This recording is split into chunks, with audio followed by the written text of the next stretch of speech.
Hello, everybody. Welcome to Ask an AI. This is a pilot for a show, and we're going to see if it works out. What I've done here today is I have given Claude AI a overview of the last couple of weeks and asked it to make predictions, to review the last games, and we'll see what it comes up with. So, here's the first game, and here's what I told Claude AI about. Cincinnati Reapers 29, Pottsville Maroons 19. The Reapers came out and played really well again, showing that week 1 doesn't seem to be a fluke. Quarterback Andre Pope performed better than last week, going 18 for 22, 146 yards, and 3 touchdowns, while also adding 24 yards rushing. And he was throwing the ball to many different targets, completing passes to 6 different pass catchers, and throwing all 3 touchdowns to different people, including the first receiving touchdown for Jermaine Andrews. The defense also came to play, as defensive tackles Pedro Martinez and Willie Brawley each had 3 sacks. Brawley had 7 in only 2 games, and he is in the driver's seat for Defensive Player of the Year. The main concern from this game was Chun Tso, their kicker, who missed both extra points and one of his field goals. While kickers are underperforming in the league, and that's been a theme so far, Tso went 3 for 3 last week. For the Maroons, quarterback Alex Darr was relied upon a lot, throwing 12 more passes than last week, and underperformed, only completing 64% of his throws. He also threw an interception and was sacked another 8 times. This former college gadget player may be living up to that billing.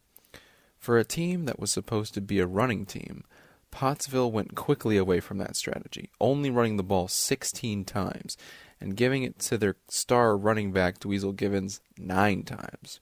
Eyes are on Coach Dave Barr, as he will once again go back to the drawing board and try to figure out what they are going to do to get the ship back afloat.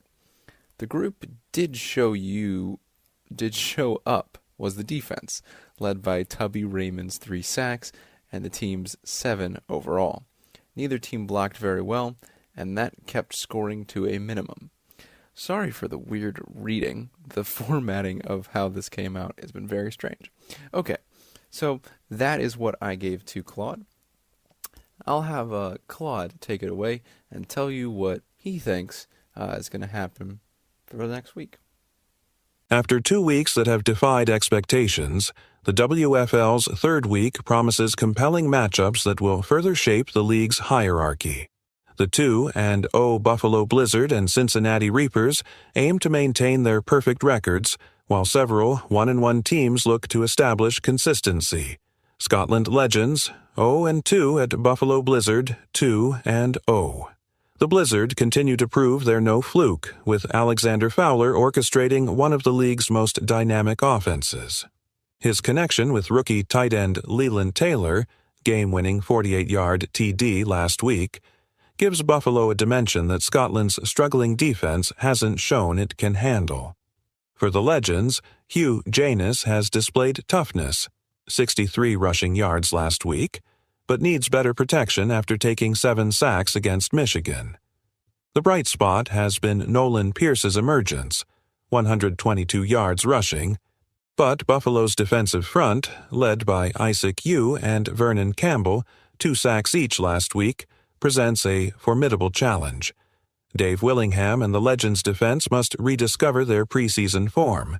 Giving up crucial red zone conversions has become an alarming trend.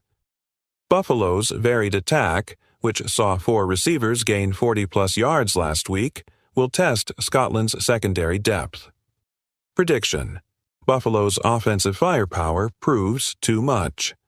Fowler throws for 280-plus yards and 2 scores, while Taylor continues his breakout season. Final score: Buffalo 34, Scotland 24. So the next game that I gave Claude information about was the Michigan Marauders and the Scotland Legends. Another game that shows how little you can predict ahead of the game. All of the analysts rated the Marauders as the worst team in the league, and now they have just beaten a team that several guys had rated as their top team coming into the season. And it wasn't like it was a flawless game from either of them, even though they played a lot better than last week. Nahir Falaisha took a step back from last week, going 13 for 19 for 149 yards and no touchdowns. He was sacked less, only going down 5 times, and he was very comfortable running the ball, getting 66 yards and getting a touchdown. However, he did fumble it twice, which could be costly if it was against a team who could properly capitalize. Running back Johnny Venaro was also great in this game, getting 16 carries for 80 yards and 2 scores in the win. If the offense was more focused on him, they would probably be scoring even more. Defensively, Michigan got 7 sacks, including 2 from outspoken outside linebacker Blake Sellers, and the first career sacks for both rookie linebacker Zach Mercer and former professional wrestler Jadavion Bruce. These sacks really put a beating on Scotland quarterback Hugh Janus in what was otherwise a pretty gutsy performance from him. While he only went 13 for 21 and was held to 91 yards, he did rush for 63, which probably would have been higher if he wasn't sacked so much. His running back, Nolan Pierce, also had a really solid rushing day, and he got 122 yards, averaging 6 yards a carry. He was also Janus's top receiving target, catching 5 passes for 60 yards. The thing that really hurt Scotland was their defense. They only had 3 sacks, 2 from Laquandrez Friedman, and they weren't able to get enough stops when it mattered the most, constantly giving up plays in the red zone. Defensive captain Dave Willingham and the rest of the crew continued to give up big plays when this is supposed to be the strength of the team. Adjustments need to be made if Logan Foster is going to have his team compete. So the next game that I'm going to have Claude talk to you about is the Scotland Legends game. They are playing the Buffalo Blizzard this week, and let's hear what Claude has to say. Okay, so you have already heard Buffalo versus Scotland. I forgot how I set things up when I started recording my stuff, and I'm not re-recording everything that I did, so you're just gonna hear Cincinnati now, which you were supposed to hear last. Okay, back to what I was doing. The Cincinnati Reapers 2 and 0 at the Munich Metalheads 1-1. The rebranded Reapers have shown remarkable resilience through their transition.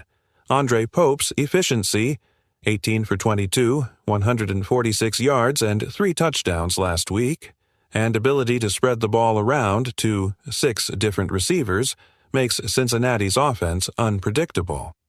The emergence of Jermaine Andrews as a receiving threat adds another weapon to their arsenal. However, Munich's defense, despite last week's struggles, remains fearsome. The key matchup pits Cincinnati's dominant defensive tackles Martinez and Brawley, who combined for 6 sacks last week, versus a Munich offensive line that allowed 8 sacks to Buffalo. Devontae Moore's conservative passing game, 12 for 16 and 136 yards, suggests a lack of downfield confidence that Cincinnati could exploit. Kevin C's ground game, 254 yards and 5 touchdowns through the first 2 weeks, will keep Munich competitive, but Cincinnati's defensive front 7 has shown remarkable discipline against the run. Prediction: a defensive struggle where Pope's ball security and efficiency make the difference. Final score: Cincinnati 23, Munich 17. A very interesting take, to be sure. Let's move on to the third game that I gave Claude information about, which was the West Virginia Wild and the Dakota Bucks. This game was a vast improvement from last week for the Wild, as they showed that they were able to see something go wrong and then adjust. The game plan was to give it to running back O.J. Alberga and let him do the rest. 24 carries for 182 yards and 2 touchdowns, with a 64-yard scamper to put the game away in the final seconds.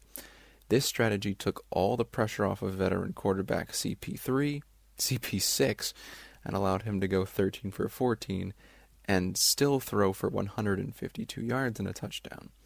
And the defense was lights out, getting 9 sacks on Mac Chima, 3 by their big signings, Bam Johnson, and 1 each for Chaz Brown, Roger Williams, Vic Williams, Max Dongle, defensive back Lion Nikita and rookie defensive tackle Ryan Hunt.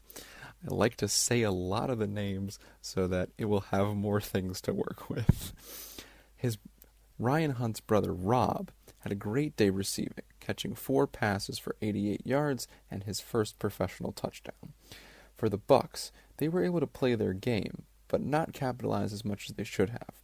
Running back Judon Richardson had 102 yards on just 16 carries and added 37 more yards through the air with just 3 catches. Chima wasn't as effective in this game, going 14 for 21, but getting 173 yards and 2 TDs with no interceptions. His top target was William H.W. Macy, who caught 4 balls, getting him 89 yards and 2 touchdowns. And the defense got 6 sacks, which is nothing to sneeze at. 2 sacks each for Jonas Pride and Rocco McLovin. But at the end of the day, they weren't able to pressure CP6 into any mistakes, one of his hallmarks, and gave up way too much on the ground. Okay, so the next game we're going to have them talk about is Michigan against West Virginia. Michigan Marauders 1-1 at the West Virginia Wild 1-1. West Virginia's Week 2 adjustments paid dividends, particularly their commitment to O.J. Alberga, 24 carries, 182 yards, and 2 touchdowns. This strategy allowed CP6 to be remarkably efficient, 13-14, 152 yards, and a touchdown, while minimizing risks. The Wild's defense found its groove with 9 sacks, including standout performances from Bam Johnson, 3 sacks, and contributions across the front 7. The Hunt brothers' connection, Ryan's first career sack, Rob's first touchdown, adds an intriguing storyline. Michigan's upset over Scotland showed potential, but Naher Falekte's regression, no passing touchdowns and 2 fumbles, raises concerns. Johnny Venaro's production, 80 yards and 2 touchdowns, provides hope, but West Virginia's defensive front presents a different level of challenge. Prediction: the Wild's balanced attack and defensive pressure proved too much for Michigan. Final score: West Virginia 31, Michigan 16. All right, so last game up, Buffalo Blizzard versus the Munich Metalheads, the game of the week. A nail-biter till the very end. This game came down to the wire.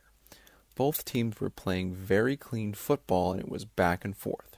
The game winner came with 30 seconds left, when rookie tight end Leland Taylor caught a 48-yard pass from Alexander Fowler and walked into the end zone. Fowler was 22 for 29, 264 yards, and 1 touchdown, which keeps him as the league leader with 6. He also had a long 73-yard rush that put another TD on the board. His passing was all over the place, getting 4 receivers over 40 yards. The only concern was when he missed. He missed badly, causing people to wonder if those could have been interceptions in a different game. Running back Aiden Texera had 19 carries for 75 yards and a touchdown while only fumbling twice. Defensively, the Blizzard came to play, sacking Metalheads QB Devontae Moore 8 times while their offensive line only gave up 2 to the vaunted Munich defense. Key contributors were Isaac Yu and Vernon Campbell, each getting 2 sacks. For the Metalheads, Devontae Moore did what was asked of him, going 12 for 16 and getting 136 yards. They didn't ask him to throw the ball down the field, which might be a confidence issue for the rookie quarterback. Kevin Say had no confidence issue, getting 97 yards on 20 carries and getting 3 TDs on the day. Wide receiver Robert Thump had 5 catches for 62 yards, while breakout player Star Carr was able to get 1 sack. Everyone else was held in check by Buffalo's offensive line. Was it a fluke in Week 1, or is Buffalo just that good? And so now I will give you what Claude had to say about the final game that he hasn't covered yet, which doesn't have anything to do with either of those 2 teams, the Dakota Bucks and the Pottsville Maroons. The Dakota Bucks 1-1 at the Pottsville Maroons 0-2. The Maroons' early season struggles continue to center on offensive line play, with Alex Starr taking 8 more sacks last week while completing only 64% of his passes. The puzzling decrease in Dweezil Givens' carries, only 9 last week, suggests head coach Dave Barr is still searching for his team's identity. Dakota, despite their loss to West Virginia, showed their offense can produce. Judon Richardson's dual threat capabilities, 102 rushing yards, 37 receiving, provide consistent production, while Mac Chima's connection with William H.W. Macy, 4 catches, 89 yards, and 2 touchdowns, gives them explosive potential. Tubby Raymond's defensive presence, 3 sacks last week, gives Pottsville hope, but Dakota's balanced attack will test their entire defensive unit. Prediction: Dakota's ground game controls the tempo while their pass rush harasses Dar. Final score: Dakota 27, Pottsville 20. So that was all that Claude had to say about the different games of the week, but I did ask him to give me a couple of more specific predictions, some things to look out for, and so he gave me a list about 10 to 15, so here is that now. Key Week 3. Storylines to watch. Buffalo's emergence as a legitimate title contender. Cincinnati's defensive dominance under their new identity. The Wild's return to preseason expectations. Scotland's search for their first win. Michigan's attempt to prove their upset wasn't a fluke. The ongoing development of rookie QBs. Moore and Pope Dakota's balanced offensive attack. Pottsville's offensive line struggles. The WFL's third week should provide clarity about whether early season trends represent genuine team identities or mere variants in a developing league. I hope you have enjoyed this episode of Ask an AI with Claude and me, Daniel DeVito. I was planning on it being a lot more high-tech, but it is currently 12:16 a.m. on Wednesday, and I want to get this out before the podcast on Thursday, so this is what it's going to be. And maybe in the future you'll have a bit more of professional, but this is just a little taste of what this could be. If you like this, let me know, and I'll do it again. If you don't like it, I'll just keep it on the website, but I just thought of this really fun idea, and I wanted to try it out. So hope you guys enjoyed. And yeah, we'll see you for To the Max.